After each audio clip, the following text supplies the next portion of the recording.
I'm Lauren Green, and you're in the strategy room. Republican presidential nominee Carly Fiorina is tied for last among her fellow GOP contenders, but that doesn't mean she can't make a splash on the campaign trail. The businesswoman is currently shadowing Hillary Clinton in South Carolina and launched a new website, readytobeathillary.com, last night. But is it enough to win the party nomination? Here with reaction are political strategist Basil Smikle Jr. and TJ McCormack. How you doing, guys? Good to be here. All right. Well, let me start with you, TJ, because Carly Fiorina is in South Carolina. She's shadowing Hillary Clinton. Should she be focusing on beating Clinton or spend more time pushing through the GOP? I think right now she's probably doing the latter. Right now it's all about, I think, name recognition for a Carly Fiorina, you know, a former big-time CEO of Hewlett Packard. She's got to get her name out there. Yeah. She's better known on the West Coast, perhaps. And so what better way to do it than to just sort of tag along and trail the front runner of all front runners? It's a bold move. It's a spunky move. And by virtue of her getting some name recognition by throwing up a ready-to-beat Hillary, you know, that the only way that you make inroads against a big machine is to just sort of poke every now and then, and you hope that the press picks up on it, and we have. The press apparently has picked up on it. I mean, is this the best strategy for her? I'm not so sure. I mean, she still needs to get out of the actual primary, and I haven't really seen her differentiate herself from her opponents in that primary. Yes, she was a CEO of Hewlett Packard, but she wasn't a governor, she wasn't a senator, so she doesn't have that executive authority, even legislative record to really go back on. What I think would be interesting is if she follows Hillary around and starts talking about women's issues or family issues in the way that Hillary is leaning into more so now than she did in 2008. If she presents a contrast to Hillary in that regard, then maybe. I don't see that happening, and I think she needs to focus more on getting out of that primary. Yeah, well, and Basil brings up a good point because she has no experience governing. So what does she have to do to prove that she's a worthy candidate, TJ? Well, I think she has to go with her strong suit, stay in her lane, that she's a business executive, that she did a great job at Hewlett Packard, that she's an accomplished woman, and you know, that maybe, you know, that she's an alternative. And by the way, she does set herself, I think, apart from the rest of that pack in that she is a woman in the in the Republican field.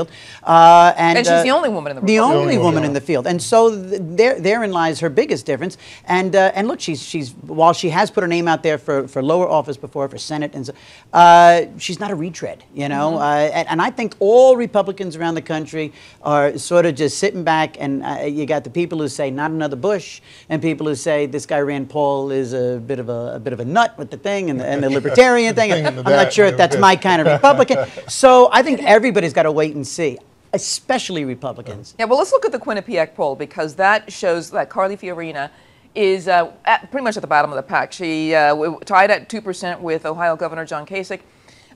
What is the likelihood that we will see her name at the top of the polls in the coming months? And I want to look at two parts of this. One, the top of the polls, but also, can she even make the top 10, which is what the first debate will be, just the top 10. So, well, no, I think that last point is really, and is a really important point, because if she doesn't show up at that first debate, then who knows when she'll show up at which debate. And if there are a few of them go by and she still really hasn't been able to make that stage, and it's going to be really difficult for her to A, craft a narrative, and B, actually break through. But if she can raise money, and if she can sort of be, you know, so be a little more engaging with the grassroots, but present herself as a good general election candidate in the way that Jeb Bush has been doing, even though he's not polling well, then I think she has a shot. Long shot, yeah, long shot. It's almost like a pageant, really, because she's got to make the top 10. Yeah. You know, before she can get to the talent round or something like that. I mean, so basically that's it. I mean, how does she differentiate herself to get in that top 10? Well, you know, again, woman versus woman, if you will, and she's in the right place. She's literally right on the heels, physically, going outside or nearby these venues where Hillary is appearing. I got to say, I really love that. I like it because, again, it's spunky. She has nothing to lose.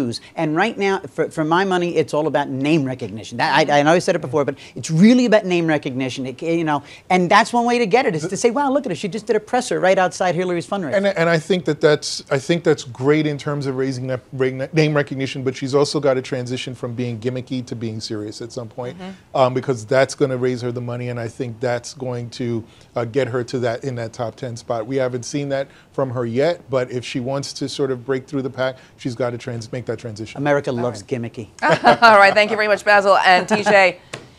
And you want to check out foxnews.com for more on the 2016 presidential race. I'm Lauren Green, and thanks for watching.